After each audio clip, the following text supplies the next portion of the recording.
So, actually, I'm going to try not to get too close to the microphone today because, goddamn, last time that was loud. At least what I heard through my ears, it was rather obnoxious. So, I might still get close every now and then. Only if I want to whisper something in your ear. Alright, this is going to be a brief one. I want to talk about something called Happy Money. And actually, this is a book.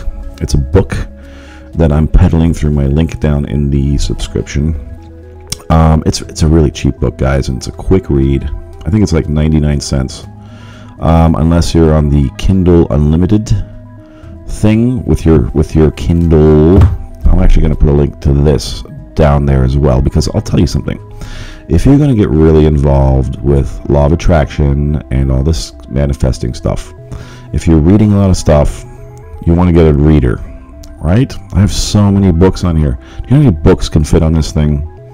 All the books in the universe can fit on this. I'm pretty sure.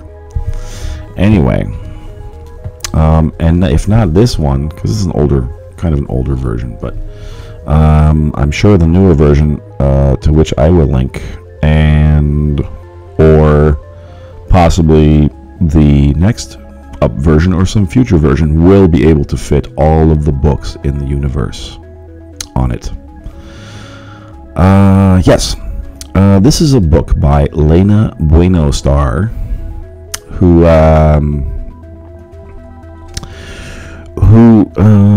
has discovered this thing called the Happy Money Method. I'm not going to get into it too much because you know what? I want you to get the book and read it and do it yourself, okay? It's a very simple thing. But she touches on something extremely important, and that is the idea of tithing. See, the last video I did was about receiving and the importance of receiving, and I'm going to talk more in depth about that in future videos. I'm not finished with that yet. The other end of the stick is giving, right? So the two go hand in hand, don't they? Or they're two ends of the same stick, or they're whatever. You get the idea.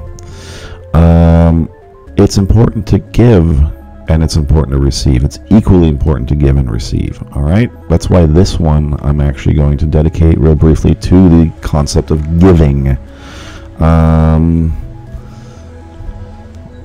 There's something, well, she gets into the concept of tithing in the book a little bit more. It has religious overtones because apparently tithing goes back to or somehow relates to giving to your religious community, your church, or your mosque, or your temple, or whatever it is that where you go and worship, if you do at all. I don't know. Yeah, I was raised half Catholic, so you know, we always had that basket going around, right? And my grandfather used to put in 10 and take out 5 because he was only going to give 5. That's another story. He just took change out. Anyway, so yes. So why is giving important? There's something about giving that makes you feel abundant.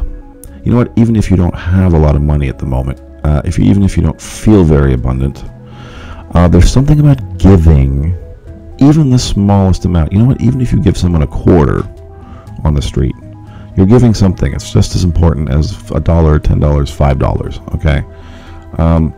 There's something about it that makes you sort of. There's something about it that makes you feel more abundant, because you know what? The idea is if you're able to give any amount of money, hell, even a penny, right? Even a penny is money. We talked about this last time. Don't look at a penny and think it's not a lot of money. It doesn't matter how much we're actually talking about. Money is money, and the energy behind it is the same energy, okay? So if you find a penny, be happy. As happy as you would be if you'd find a $100 bill, okay? If you're giving a penny, give it with the same love and gusto as you would give a $100 bill, all right? If you're able to give $100 bills away, then congratulations. You don't need this video, probably. But I suggest you start with $1. $1 a week, and that's actually what she recommends in the book. Actually, she talks about $5. And I will touch on the method very briefly, all right? After I repeat this, it's important to give because it makes you feel abundant. And giving, money wants to be spent, money wants to be circulated, all right? If money sees you as somebody who's going to treat it properly and with respect, and part of treating money with respect isn't just to hoard it or save it all the time. I mean, that's important too, all right? You don't want to go above your means, but money needs to flow. There has to be a flow for money, right? It has to feel free. I say the same thing about relationships, and it's something that I didn't make this up, but it's very wise and profound. And if you're going to love somebody, a person, you have to love them in such a way that they feel free, right? They feel free to come and go. They feel free to be themselves. They feel free to pursue the things that make them happy. Money's no different.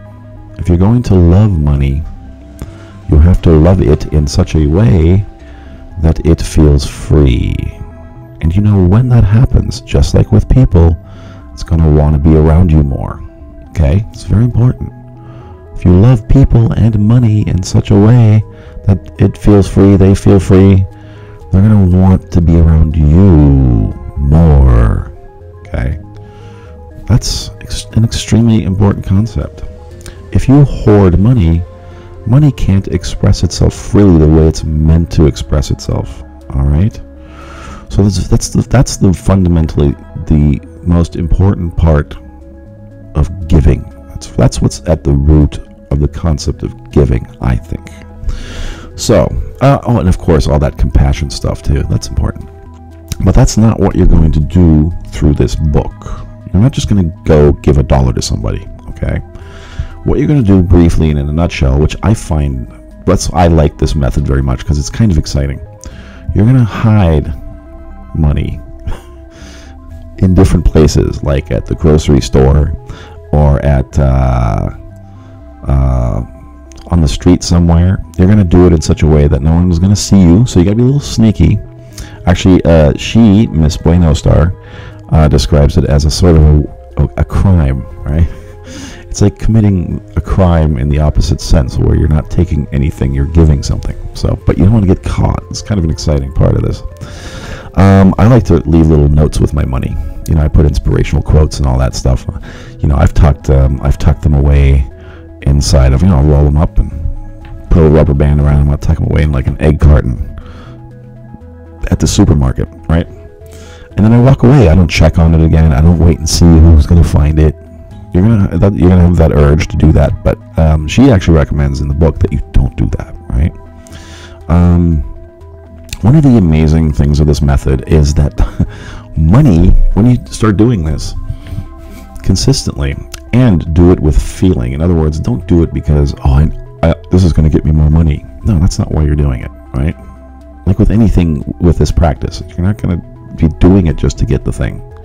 You're doing it because it's fun, it feels good, all right? It makes you happy. That's why it's called happy money. So as you're doing it, you're putting the energy into it, right? That sort of feeling, vibrational energy into it. It's kind of exciting. It's kind of a fun thing to do, and I really started to enjoy doing it. So I've been doing it for a couple months now, and money just finds me. I find money. I win scratch-off tickets and other amounts of money. Money just starts to flow to you more easily because it understands now that you're somebody who understands it, who's going to respect it, and who's going to love it in such a way that it feels free. If you want something, you can have it, but you can't be afraid of losing it again. I'm guilty of this. It's very important to get over that hump, of that resistance hump of hoarding out of fear, okay? Because let me tell you something. If you hoard out of fear, you're going to lose your money anyway. It's not going to be around you. That's a weird energy for money to be around, okay? Saving is not hoarding. Saving's okay. But hoarding is a whole another thing, all right? Hoarding comes out of fear and worry that you're not going to have enough. Even if you have a lot right now, Think about the most successful people in business. I mean, they understand this concept of how money flows. They're not afraid to take risks with their money, even if it means losing it all. They know somewhere along the way they'll get it back, right? That's a different mindset than what most of us have. So anyway, I highly recommend that you try this method. I think the second time I did it, I did leave $1 around and I forgot about it. And I went out that night with some friends, and I was walking, we had some drinks in a bar, and I was walking to the bathroom from the patio area, and it was a clear path to the bathroom. There was no line, there was no one standing around. It was just a clear path for me straight to the bathroom. And so I made a beeline for it, and I look, and right there on the floor is $1 bill. So I just quite literally, the $1 I had just given away earlier that day bounced right back to me. And I was laughing, and my friends said, "Why are you laughing?" And I didn't tell them, because you're not supposed to talk about this. I'm talking about it now with you, but you're not going to tell anyone, right? So think about how amazing that is, right? Very same day, that same $1 is like, nope, I'd rather be with you. I would rather be with you because you understand me, you respect me, you let me be myself. So I'm going to be back in your pocket now, right? And of course, you can, multiply your money income this way, your energetic money income, money flow this way, dramatically if you continue this practice. So I highly recommend you try this method, the Happy Money Method by Elena Bueno-Starr. The link is down in the subscriptions, as well as a link to the Kindle. I recommend you get a Kindle if you're going to do a lot more reading about this stuff, and I suggest you do. And I'll be discussing more books in future videos, books that I like. There's one author in particular I'm going to be talking about very soon. I won't mention him now, but anyway, give it a shot. Okay, I highly urge you to. The book is not expensive. In fact, that's $1 that you're going to spend on the book is going to come back to you in many, many ways. All right. And as usual, let me know how it goes in the comments. Please hit like and subscribe. And if you have questions for me to answer on videos, future videos, or just in general, please send them to manifestation.lab@gmail.com. And you'll see that email address at the end of the video. All right. I wish you all a good luck and a wonderful, wonderful weekend. Take care.